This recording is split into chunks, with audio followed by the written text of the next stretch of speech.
riesgo de violencia, que hace referencia a la probabilidad de que una persona cometa actos violentos en el futuro, y la definición de engaño, que es la acción intencionada de distorsionar la verdad con el fin de manipular, encubrir información o desviar la percepción del otro. Para el análisis de credibilidad se utilizó la herramienta conocida como Reality Monitoring, la cual permite diferenciar entre los recuerdos reales de los recuerdos que son inventados. También se utilizaron herramientas, entre ellas se utilizó el BRAG, que es un instrumento actuarial que calcula la probabilidad de violencia futura con base en factores históricos, como lo son los antecedentes penales, los diagnósticos psiquiátricos y las conductas previas. También se utilizó el HCR20, que evalúa el riesgo de violencia mediante 20 ítems que están organizados en tres categorías: los factores históricos, factores clínicos y factores relacionados con el manejo del riesgo. Por último, se utilizó el PCLR, que es desarrollado por Robert Hart. Es una escala que mide la presencia de rasgos psicopáticos en un individuo. Ella permite medir la manipulación, la impulsividad, la falta de empatía, el egocentrismo y la conducta antisocial. Harold Shipman fue un médico británico que asesinó aproximadamente a 215 de sus pacientes, entre los cuales la mayoría eran mujeres de edades avanzadas. Harold Shipman vivió un evento traumático durante su infancia, que fue la muerte por cáncer de su mamá. Durante este proceso, él observaba cómo a ella le aplicaban dosis muy elevadas de morfina. Algunos de los profesionales dicen que esto pudo hacer que en él creciera como esa inclinación criminal. Para las muertes, Shipman aprovechaba la confianza que tenían los pacientes para encubrir pues todos estos asesinatos, pero fue condenado en el año 2000 a cadena perpetua, pero para el 2004 se suicidó.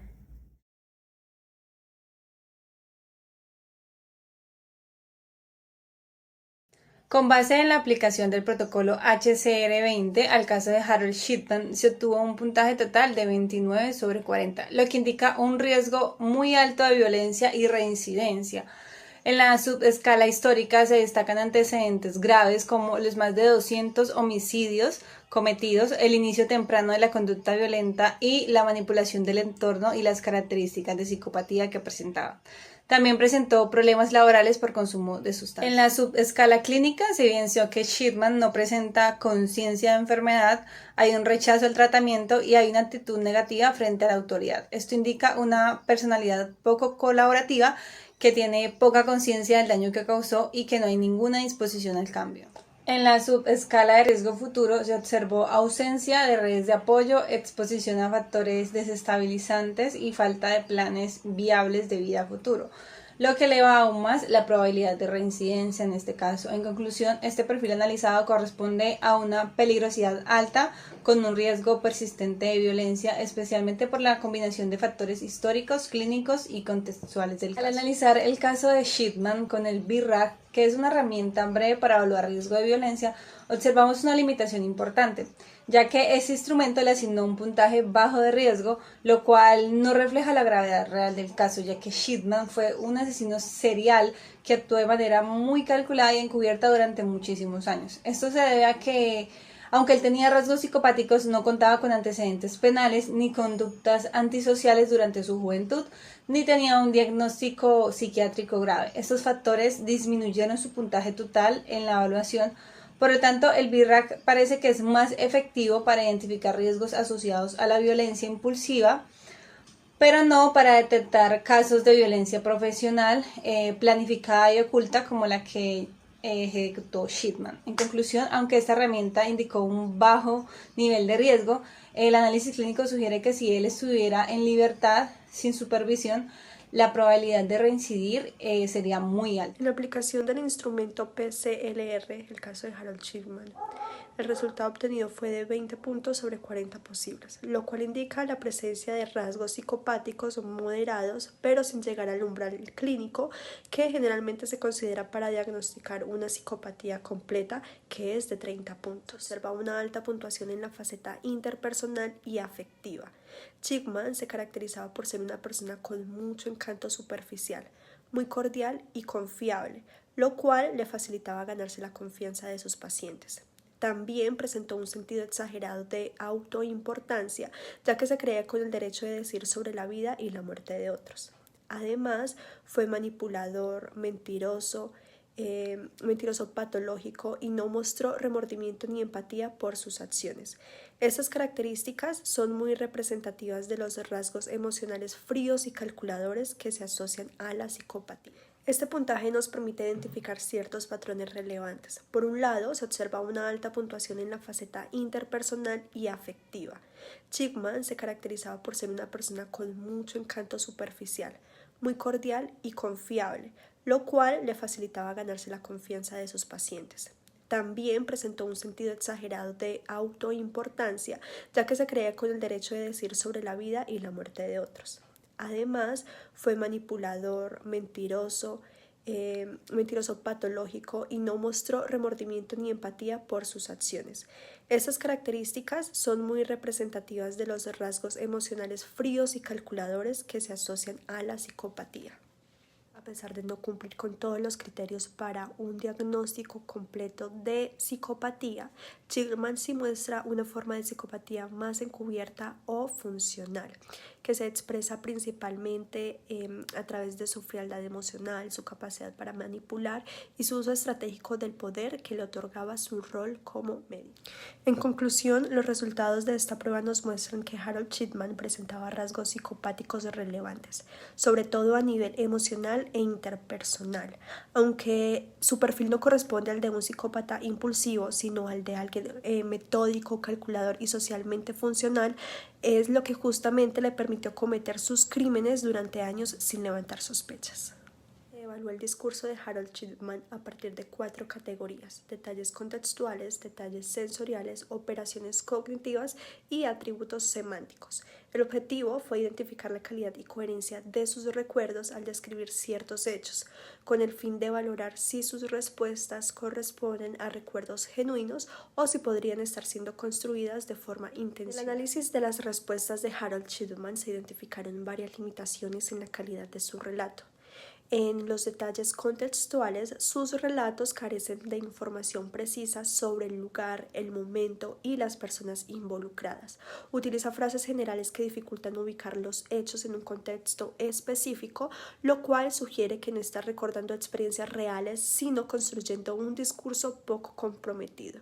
En los detalles sensoriales, aunque menciona algunos signos clínicos observables como pupilas pequeñas o boca seca, estos son escasos y poco elaborados. Esto indica una limitada referencia a la experiencia perspectiva directa, lo cual debilita la credibilidad del relato. En las operaciones cognitivas se observa una memoria episódica imprecisa con vacilaciones y generalizaciones del tipo puede que haya ocurrido 2 o 3 veces. En lugar de evocar hechos concretos, recurre a conocimientos rutinarios.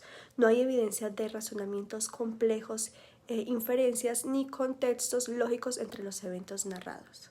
En los atributos semánticos, el lenguaje utilizado es vago y subjetivo, con adjetivos como frágil o no tan bien como de costumbre, sin especificar condiciones observables. La falta de precisión y riqueza semántica impide una comprensión clara de los estados o situaciones descritas, lo que refleja una comunicación pobre en contenido significativo. Discusiones. Extracto de entrevista analizando hipotético o verosímil. No era maldad, era medicina. A veces había que tomar decisiones difíciles. Muchos de ellos ya no tenían esperanza. Yo solo acordé lo inevitable. No me gustaba verlos sufrir. Nunca me vi a mí mismo como un asesino. Análisis discursivo y psicológico al extracto. Este tipo de justificación nos transporta a una racionalización moral o un proceso de disociación psicológica. Chipman se esfuerza por definir su comportamiento criminal en la actividad, en un marco de compasión y ejercicio médico y no como una conducta homicida. Este tipo de lenguaje, según la psicología forense, corresponde a los siguientes rasgos o mecanismos de defensa, los cuales son disociación de la conducta dañosa moralmente, Hay disposición entre la conducta dañosa y su valoración de la culpa. Minimización del daño, acorde a lo inevitable. Reduce el impacto de causar la muerte. Negación de la responsabilidad. No se considera el agente activo de causar las muertes. Narrativa de justificación profesional. En lenguaje médico profesional para justificar las muertes. Contraste con los hechos probados del caso. La investigación forense y judicial indican que una gran parte de las víctimas no constituían los casos terminales ni se encontraban en estado de agonía. No habrían solicitado ningún tipo de eutanasia, no presentaron su consentimiento. Fueron exterminadas de modo sorpresivo y en situaciones de la vida cotidiana. Visitas domiciliarias ordinarias. Presentaban niveles peligrosos de sustancias, especialmente la diamorfina, una sustancia que administraba Chipman de modo irrazonable y carente de fomentación médica. También procedió Chipman a la falsedad de documentos. Y los de la muerte. Ahora claramente responde a la premeditación y conocimiento del ilícito, contrarían su argumentación de no sentirse como un asesino. Relación con los modelos criminológicos y forenses. De acuerdo con el modelo de psicopatía de Hare, 1999, Chipman podría haber relucido varios síntomas: superficialidad emocional, carencia de remordimientos, manipulación, egocentrismo y conducta antisocial persistente. Su perfil criminal se califica dentro del subtipo de asesino por poder o control, que analiza Holmes y Holmes del 2010 y cuya motivación principal es la dominación de la vida de los infortunados. Asimismo, se relaciona con el fenómeno de los ángeles de la muerte, con contextos médicos que se refieren a aquellos profesionales sanitarios que asesinan pacientes valiéndose de su propio médico. Con respecto al prototipo de estos, los ángeles de la muerte, Jedalen Wilson y Kennedy comentan que suelen proporcionarse una narrativa de justificación moral que gira en torno a lo supuesto del bienestar de la víctima. Se realizaron 3 tipos de evaluaciones. La HCR20, que como resultado tuvo 29/40, fue un riesgo alto. Se identificaron antecedentes de violencia reiterada, rasgos psicopáticos, trastorno de personalidad y ausencia de factores proyectores. En este resultado se concluye que Chipman era altamente peligroso con baja probabilidad de rehabilitación. Podemos encontrar también la PCLR. Resultado cualitativo: alta psicopatía, factor 1 predominante. Mostraba encanto superficial, manipulación, frialdad emocional y ausencia de culpa. Se concluye que Chipman tenía una estructura de personalidad resistente a tratamientos con alta probabilidad de reincidencia. Y por último se hizo la BRAC. El resultado: riesgo bajo por puntuación, pero se reconoce limitación del instrumento ante violencia personalizada. Único factor presente: psicopatía. El resto de ítems son penalizados por no mostrar violencia impulsiva. Y se concluye que el riesgo real es alto pese a la puntuación baja del instrumento. Se realizó comparación entre los instrumentos, los cuales se presentaron: coincidencia, psicopatía, frialdad, manipulación emocional. Diferencias: la BRAC falla en casos organizados y profesionales. Conclusión: necesidad de un enfoque multidimensional. Teorías explicativas: la psicopatía, trastorno narcisista de personalidad. Modelo del asesino organizado: meticulosidad, control total. Teoría de aprendizaje social de Bandura. Modelo biopsicosocial: rasgos personales más entorno permisivo.